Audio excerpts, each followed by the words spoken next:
Let's get to our Trader Blitz. First up, American Express reporting a beat on the top line, bottom line, but the stock is on pace for its worst day since January. Joe, you own this one. I do, and I'm an investor in this, and I will stay with this. When you look at the earnings report, basically the street is selling Amex off on customer spending, which came in at 5%. That's a little bit lighter than the expectations.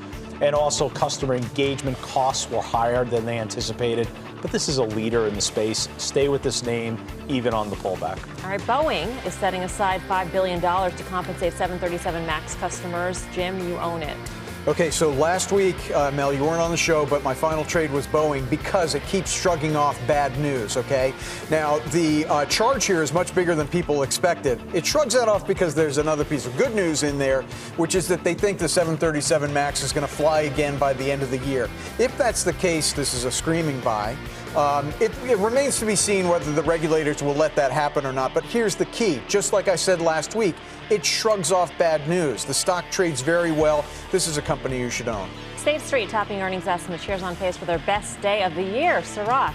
It's all relative. Stock's still down over 30% over the last 12 months.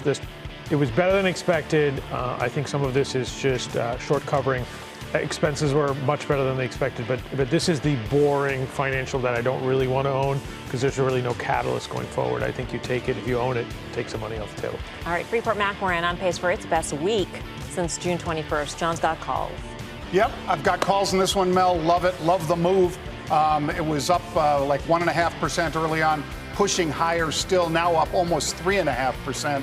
I think the people that are buying this one are smart. These guys are helping out the likes of U.S. Steel and some of those steel stocks that are back in the focus again. All right.